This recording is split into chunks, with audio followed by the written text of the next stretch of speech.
Eh bien, bonjour à tous, il est 11h30, nous allons débuter ce webinaire. Je suis Olivier Duterte et ce webinaire va aborder le sujet de Office 365, comment définir l'outil adapté à mon usage. Pour commencer ce webinaire, je vais vous présenter le plan de ce qu'on va aborder pendant ces 30 minutes. On va commencer, par l'introduction de quand utiliser quoi pour collaborer. Nous abordons ensuite, comment aider les utilisateurs à définir leur usage. Je vous ferai ensuite une présentation de quelques exemples de collaboration qu'on peut, avoir et ce qui est important, c'est que nous ne pouvons pas, évoluer vers ces nouveaux outils s'il n'y a pas d'adoption de la part des utilisateurs et bien sûr, il faudra penser à venir accompagner ces utilisateurs. Et on finira par la conclusion. Les objectifs qu'on va se définir pendant cette session, ça va être de définir sa collaboration, d'identifier différents usages et de favoriser le changement. Premier point que nous abordons en introduction, c'est de voir un petit peu comment travaille-t-on aujourd'hui. Et déjà de répondre, qu'est-ce que c'est que la collaboration? On pourrait résumer que la collaboration désigne la manière de mener à bien des projets avec plusieurs personnes, travailler par exemple et construire un document, réfléchir et mettre en place un projet. Et lorsque nous observons d'un peu plus près la manière dont travaillent les salariés aujourd'hui, on peut constater qu'ils travaillent soit en équipe, avec une ou plusieurs personnes, soit en mode projet, soit pour l'entreprise, ou alors avec des partenaires externes. Et on peut aussi, constater qu'ils travaillent avec de nombreux outils et que parfois dans une même entreprise, on peut retrouver des variétés de cultures de travail différentes, selon la situation géographique des collaborateurs, mais aussi leur génération. Et bien sûr qu'en fonction de ces, différents paramètres, la collaboration est différente. Pour cela, quand utiliser quoi pour collaborer? La richesse d'Office 365 répond déjà à plusieurs usages. Les utilisateurs sont un peu perdus, parce qu'ils ne savent pas quel, outil utiliser, quelle application utiliser et ils se posent souvent la question: «Quel est le meilleur outil?» Lors de la création d'un document, ils ne savent pas quelle application utiliser pour stocker ou comment partager correctement leurs documents. Ils se demandent s'ils doivent, utiliser OneDrive, et ou à quel moment ils doivent utiliser Teams ou SharePoint. La multitude de ces applications peut engendrer, de la confusion, voire de la frustration ou du rejet de la part, des utilisateurs métiers. Du coup, ils se retournent vers ce qui leur est familier et ce qui serait facile à utiliser, ce qu'ils connaissent le mieux et qu'ils y passent 80 de leur temps. Je veux bien sûr parler d'Outlook, l'outil de prédilection. Et bien sûr, ça reste l'outil le plus confortable pour les utilisateurs vers lequel ils se retournent parce qu'ils ont leur habitude, ils ont leurs repères, alors qu'ils devraient plutôt se poser la question, quand utiliser quoi dans un usage précis? La question paraît simple, mais la réponse ne l'est pas. Il y a beaucoup de ça dépend. Et il ne faut pas penser, plutôt un outil contre l'autre, mais plutôt un outil qui complète l'autre. C'est-à-dire qu'au lieu de penser l'un contre l'autre, il faut penser avec. C'est ça aussi la collaboration. Comment aider les utilisateurs à définir leur usage? Ce qui est important de savoir, c'est comment les utilisateurs collaborent aujourd'hui. Comment la collaboration va pouvoir améliorer leur productivité? Qu'est-ce qui va changer dans leur vie d'utilisateur? Qu'est-ce qui va définir le succès? Et surtout, comment le mesurer? La première étape pour définir le choix de l'outil est donc de réaliser un travail de compréhension en profondeur des usages, de préciser les objectifs, lister les livrables attendus. Il faut être clair, au départ sur le choix et les objectifs et surtout le faire savoir. Pour être en mesure d'aider les utilisateurs à choisir le meilleur outil, il faut savoir quel est le besoin. Quelle est l'intention collaborative qui se cache derrière ce partage documentaire? Est-ce que c'est pour informer, co-construire, obtenir des retours, valider un document, inspirer? Une autre question qui est importante de se poser, c'est quelles sont les contraintes? Quels sont les outils disponibles dans l'entreprise? Qui gère la gouvernance des données? Y a-t-il un besoin d'urgence dans les échanges? Quelles sont les habitudes des collaborateurs? Un paramètre non négligeable pour l'adoption des usages, le besoin de mobilité. Avec qui on collabore? Avec qui on va partager ce document? L'audience de partage est un élément clé dans la décision et le choix de l'outil. Est-ce qu'on va partager à un externe? Est-ce qu'on va partager vers une personne ou un groupe de personnes? Quand on collabore, mon partage est-il ponctuel, éphémère, permanent, dans une recherche de continuité et d'échange? Comment on collabore? Est-ce qu'on partage avec des personnes ayant déjà l'accès ou alors on va donner le droit à des nouveaux utilisateurs?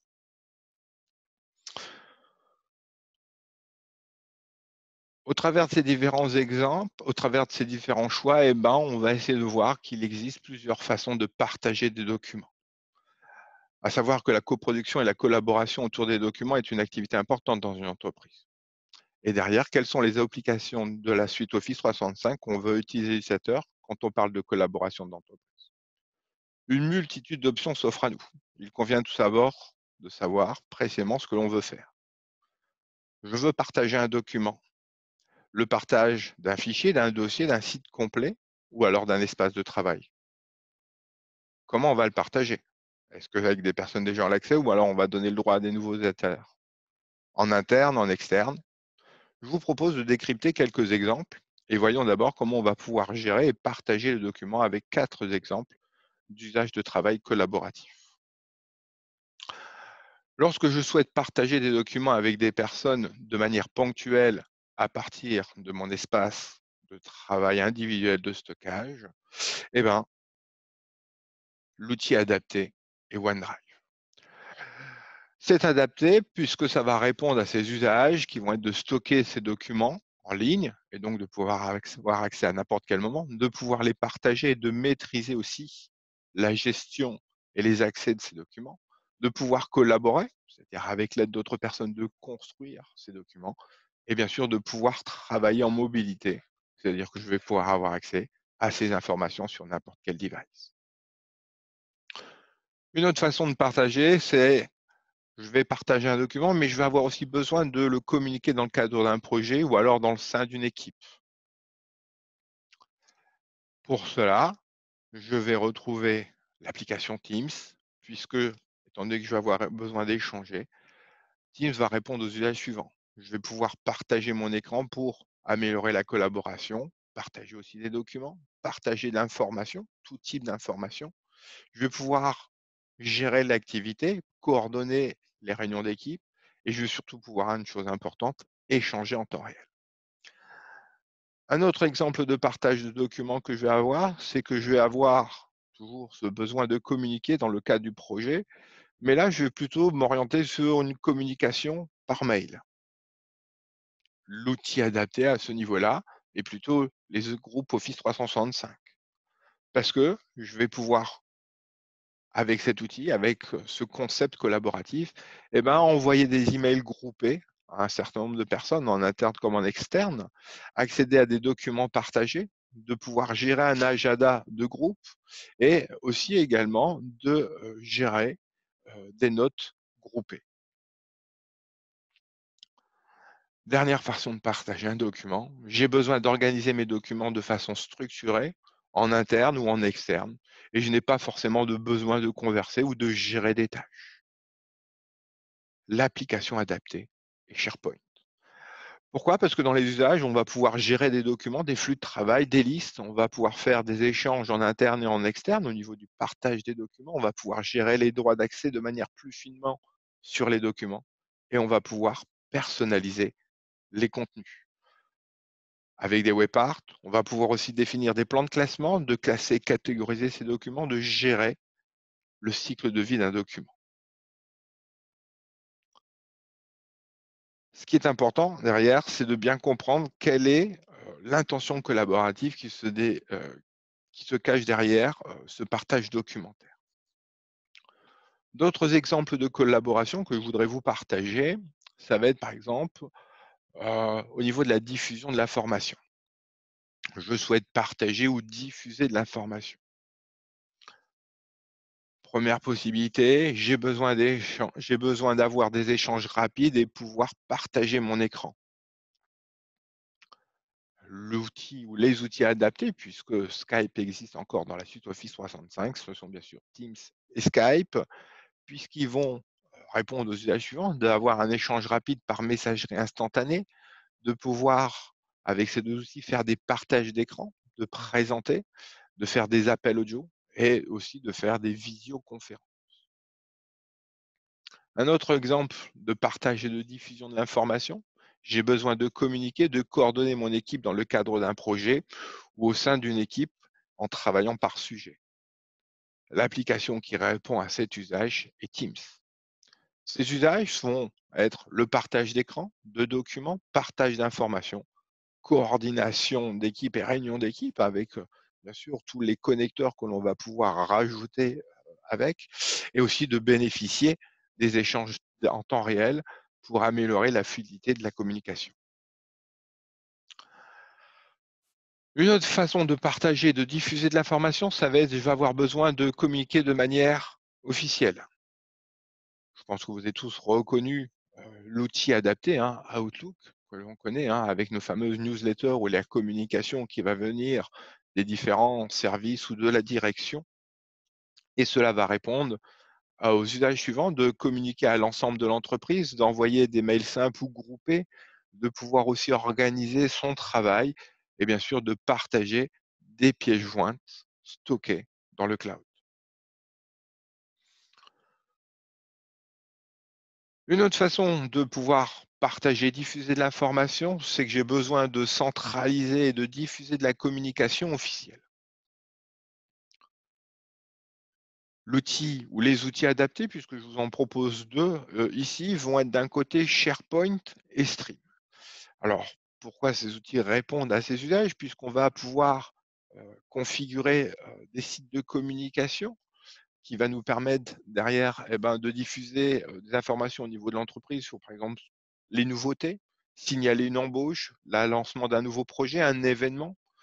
Mais on va pouvoir aussi diffuser l'information en plusieurs langues, puisqu'on va pouvoir avoir avec SharePoint la possibilité de, de mettre la même plateforme dans des langues différentes, de partager des contenus vidéo et ça, c'est avec Stream, hein, faire par exemple des vidéos d'entreprise, des vidéos de manifestation, de communication interne, que ce soit un peu la vitrine de l'entreprise ou d'un département et on va pouvoir bien sûr structurer et organiser le contenu. Une autre façon de collaboration avec la diffusion et le partage d'informations, j'ai besoin d'échanger dans une communauté, avoir une communauté d'échange permettant l'interactivité, l'entraide entre les participants et pourquoi pas capitaliser de la connaissance. L'outil adapté pour cet usage est Yammer. Yammer va permettre comme ça de connecter les individus en interne, hein, pour créer des interactions spontanées avec des personnes à l'échelle d'une entreprise. Hum, on va pouvoir partager des best practices, pardon, exécuter une veille collaborative, de discuter sur des sujets pour le travail de veille sur des sujets spécifiques avec des clients ou alors sur des outils, pour pouvoir échanger comme ça au travers d'une organisation, de découvrir les nouveaux visages ou les experts en interne, d'échanges de bonnes pratiques, de centres d'intérêt communs. Vraiment, l'outil de Yammer est heu, adapté à cet usage.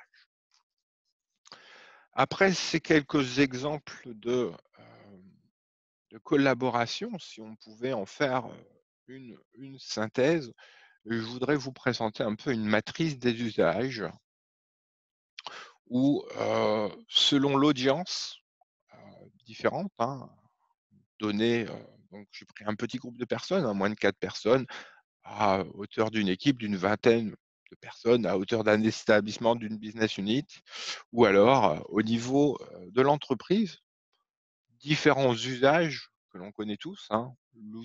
Les outils de production de contenu, s'organiser, coéditer des documents, diffuser de l'information, stocker, partager, communiquer, soit de manière instantanée, de manière officielle, des conférences, des réunions ou alors sous forme de communauté. Eh ben, je vous propose donc de retrouver un peu vraiment les outils qui sont adaptés dans ces usages-là, hein. C'est-à-dire que dans la partie organisation de production de contenu, eh ben, on va retrouver tous les outils de la suite bureautique, mais j'y ai intégré aussi, heu, Power BI et Forms, hein, qu'on va pouvoir aussi utiliser, sur, toute cette audience. Pour la partie s'organiser, on va retrouver OneNote, on va retrouver To-do, Outlook. Pour la coédition de documents, eh ben, on va stocker nos documents dans, la partie OneDrive, l'outil de communication, diffusion de l'information Outlook. Et stocker, partager, ben, oui, pareil, on va retrouver OneDrive. Et pour la partie communiquer, de manière instantanée, on a soit Skype, soit Teams. Communiquer de manière officielle Outlook, et pour les conférences et réunions, on va retrouver Skype ou Teams. Pas de notion de communauté. Si par contre, je me retrouve dans une équipe un peu plus importante lorsque je vais vouloir échanger, et ben, pour la partie organisation, on va retrouver OneNote, Planner, SharePoint, Project. Partie coédition de documents, et ben, on va pouvoir retrouver Teams ou les groupes Office 365. Pour la partie diffusion de l'information, la partie communication, et ben, on va retrouver Teams ou Outlook.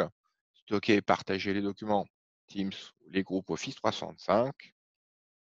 Et pour la partie messagerie, communication, hein, on a le Skype, le Teams, Outlook. Les conférences, réunions, on va retrouver bien sûr Teams, heu et Skype. Et sur la partie communauté, on peut avoir une communauté Yammer, bien sûr, si les personnes sont sur des sites distincts et qu'ils ont besoin d'entraide entre eux. À l'échelle d'un établissement, on va avoir donc, sur la partie s'organiser, bon, on va pouvoir avoir la partie SharePoint, hein, puisque, l'outil SharePoint, à l'aide de WebArt, on va pouvoir intégrer, des WebArt de gestion de tâches, mais on va pouvoir aussi avoir, Project. Sur la coédition des documents, on va retrouver SharePoint, hein, c'est l'espace de stockage adapté pour cela. Diffusion de l'information, on peut avoir, des sites de communication SharePoint, mais aussi des vidéos stream, des présentations Sway et même des tableaux de bord, Power BI. Stocker, partager l'information, l'outil adapté, bah, vous l'avez reconnu, c'est SharePoint. On n'a pas vraiment de, communication instantanée, lorsqu'on est à l'échelle de l'entreprise, mais on pourrait y mettre Outlook ou alors, Yammer, mais je trouve qu'il n'y a pas vraiment de sens à cela. Pour une communication officielle, on va pouvoir avoir le Yammer, d'entreprise ou d'établissement, Outlook pour la diffusion ou alors l'intranet SharePoint. Et bien sûr, les conférences et réunions, on pourra les faire avec Skype ou avec Teams. Et sur la partie, communauté, hein, la communauté, les échanges communautaires, on aura Yammer qui sera le produit le plus adapté. Au niveau de l'entreprise, la partie, organisée, eh ben, on va gérer les tâches ou les informations avec, SharePoint. Il n'y a pas vraiment de niveau de coédition document puisque, je pense que s'il est mieux de, produire les documents à l'échelle individu ou à l'échelle de l'équipe ou à la rigueur à l'échelle d'un établissement pour après les stocker et les partager, heu, au niveau de l'entreprise. Donc pas vraiment de place pour la coédition de documents. Diffuser l'information, on va s'appuyer sur SharePoint, sur Stream, sur Sway et bien sûr sur des, tableaux de bord Power BI. De même, on n'a pas besoin, heu, de communiquer de manière instantanée au niveau de l'entreprise. Et par contre, tout ce qui va être communication officielle, on va, avoir Yammer, Outlook ou SharePoint. Des réunions à l'échelle de l'entreprise, il n'y a pas vraiment de possibilité, enfin d'usage. Et sur la partie communauté, eh ben, on pourra avoir aussi un Yammer d'entreprise où on va venir diffuser, de l'information à tout le monde. En complément de cette matrice, nous avons développé, sur notre portail, heu, une matrice des usages. Je ne sais pas si vous avez, vu ça lorsque, vous êtes inscrit à ce webinaire. En dessous, de l'introduction, nous avons rajouté un petit complément, un petit guide des usages qui va vous permettre de trouver l'outil adapté à votre usage. Alors, l'idée, c'est de vous guider dans les premiers pas, pour choisir, l'outil, adapté. Je vais vous présenter 2 exemples. Un premier qui pourrait être, par exemple, je souhaite, co-construire et collaborer. Comment? Est-ce que c'est de manière ponctuelle au fil du temps pour échanger, en ayant des échanges rapides, en centralisant les outils de façon structurée? Oui, vous n'avez qu'à suivre ici le cheminement et nous vous proposons derrière donc l'outil adapté à l'usage que vous avez choisi avec quelques préconisations, les fonctionnalités associées et vous allez pouvoir comme ça derrière directement accéder au parcours ou au cours où vous allez retrouver ici tous les cours, associés à cela. Si vous voulez refaire un autre test, vous pouvez ici recommencer, on va reprendre un autre exemple, hein, donc je veux, par exemple, maintenant m'organiser dans ma partie, travail et dans l'organisation de mon travail ici, c'est soit pour moi ou pour d'autres personnes, ça me concerne moi. Comment? De façon simple, à partir de mails, en organisant les tâches de façon précise, ou en s'organisant par rapport à la prise de notes ou alors une liste de tâches et on va retrouver derrière, je pense que vous l'avez deviné ici donc OneNote, hein, où, on va vous donner quelques préconisations, quelques fonctionnalités associées et pareil, vous aurez comme ça directement accès au cours, qui correspond à cet outil. Voilà, cette matrice des usages qui est à votre disposition sur la plateforme, ce qui va nous amener, au point suivant, qu'il n'y a pas d'adoption, sans accompagnement. Je dirais que généralement, si on ne nous accompagne pas, on va garder, notre façon de travailler. Notre façon de travailler, elle est que, chaque jour quand on arrive au bureau, on commence, par ouvrir Outlook, consulter ses mails, son agenda et si jamais on a besoin, de partager, une idée, une information ou un document avec ses équipes, souvent on a, le réflexe, de prendre le document et de l'envoyer en pièce jointe. Et puis derrière, on va avoir des réponses, on va avoir des échanges et on va être un petit peu, noyé sous toutes ces informations. Ce qu'il va falloir, faire évoluer un petit peu ces pratiques de collaboration, c'est-à-dire que combien, d'entre nous font, l'effort d'enregistrer, ce document dans SharePoint en amont, de le classifier correctement et d'envoyer le lien de manière à ce que tout le monde derrière va venir, modifier ce document. Hem, du coup, cette méthode de travail actuelle a quand même un impact fort, sur notre façon de travailler car généralement toutes ces informations restent stockées dans les boîtes mail, des collègues et elles restent même parfois indisponibles, voire parfois, au pire, elles sont perdues, lorsque cette personne, heu, quitte l'entreprise. Il faudra donc aider l'utilisateur à sortir de sa zone de confort.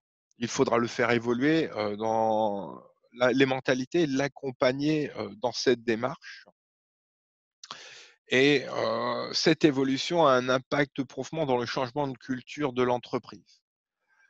Ce qui est vraiment important, c'est que l'ensemble des salariés doit être embarqué et non pas simplement, les plus, les personnes qui ont plus d'affinité avec, ces nouveaux outils, numériques, ces nouveaux outils digitaux, mais en plus des utilisateurs aussi, faire évoluer les modes de management. Cette décision de faire évoluer, vient des sponsors, c'est-à-dire la DSI, la direction générale, et pour cela, on va s'appuyer sur les managers, les ambassadeurs pour, sensibiliser et et expliquer aux utilisateurs les raisons de ce changement.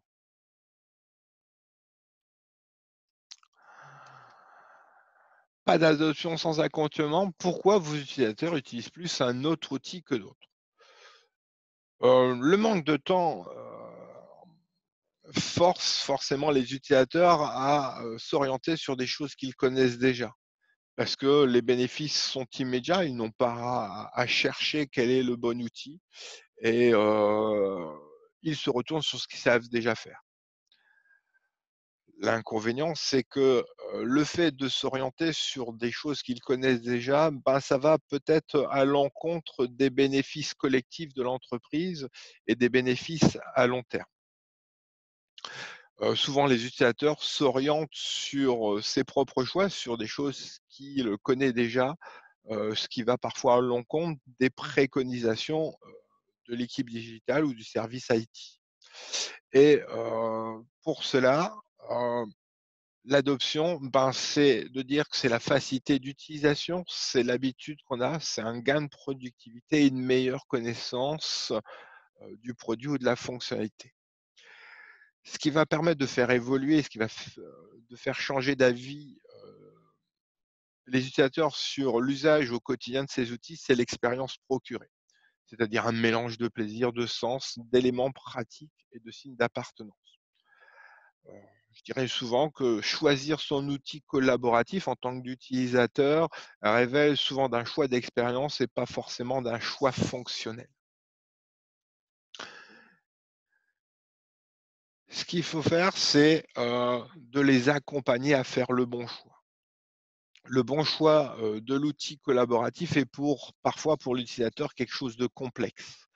Nul besoin de préciser qu'il est primordial de choisir l'outil, collaboratif adapté, en fonction des standards de communication de l'entreprise, mais aussi de choisir aussi cet outil adapté en fonction de l'audience. Pour cela, il faudra accompagner les utilisateurs et ce n'est pas les utilisateurs eux-mêmes qui sont en mesure de sélectionner le meilleur outil et surtout sans aide. La richesse, des options et des usages nécessite d'approfondir le sujet et de bien communiquer auprès des utilisateurs. Les utilisateurs doivent être guidés, que ce soit pour les nouveaux arrivants, les spécialistes ou les novices auront besoin d'un éclairage pour comprendre tous les outils de la suite Office 365. De définir sa collaboration. Plus encore que de développer la connaissance de l'Office aussi de déterminer les conventions d'usage pour travailler ensemble et c'est là tout l'enjeu. Choisir une expérience de collaboration, c'est choisir une posture à apprendre, à développer ou à transmettre. La pluralité permet de transformer pour peu, que l'entreprise accompagne cette richesse d'expérience et de collaboration. Il faudra aussi mettre en place une politique d'utilisation. Sans cet effort d'accompagnement, les utilisateurs iront naturellement vers l'expérience la plus logique à leurs yeux. Une expérience facile d'accès qui présente des bénéfices à petite échelle et à court terme. Mais de mettre aussi en place un plan de communication, un dispositif d'écoute active doit être mis en place sur l'utilisation des outils par les collaborateurs et de proposer en parallèle une communication adaptée pour les guider vers les bonnes expériences de collaboration. Et donc de sensibiliser et de former les collaborateurs. Il faut s'adresser pour ça aux équipes métiers pour mieux comprendre leur usage et les aider à déployer les outils adaptés à leurs besoins. Et bien sûr, cette démarche doit être continue.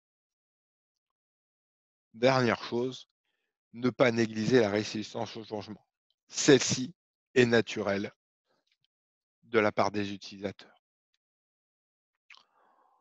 En conclusion, on pourrait dire que pour réussir la prise en main de ces nouveaux outils collaboratifs, eh ben, il faut se dire qu'il n'y aura pas de collaboration sans le consensus d'un groupe et des personnes autour d'une expérience. À l'échelle d'une équipe ou d'une entreprise, les possibilités de collaboration sont multiples. Il revient au groupe de s'accorder sur des usages communs, pour travailler plus efficacement et surtout se rappeler que, l'audience, du partage est un élément clé dans, le choix de l'outil. Il faudra donc bien au départ déterminer pardon, les objectifs du partage, de votre équipe, de préciser et de les préciser et de définir les livrables attendus. Il faut être clair dans ses choix et surtout communiquer. D'identifier la cible, interne ou externe. La cible est une population bien identifiée à qui on va lire, interagir et faire contribuer, de déterminer les rôles et les responsabilités des différents acteurs du projet. Parfois, malheureusement, le réflexe classique est de vouloir impliquer le plus de monde d'un seul coup afin de donner un effet de masse. Et généralement, ça ne marche pas. Il faut cibler d'abord en amont des populations précises qui, eux, vont pouvoir derrière mettre en place et surtout derrière faire des retours d'expérience pour partager leur succès. Il faudra aussi cibler les informations à partager, définir quels sont les éléments qu'on va partager avec ce groupe, des comptes rendus de réunion, de la veille, des documents, des fichiers, des projets. Et bien sûr, point important, de définir la durée du partage, projet à court terme ou à long terme, ou alors des échanges ponctuels. Sans oublier, je dirais, de ne pas se focaliser sur un seul outil. Et surtout, point important, pensez à accompagner vos équipes. Nous arrivons au terme de ce webinaire. J'espère vous avoir apporté quelques éclaircissements.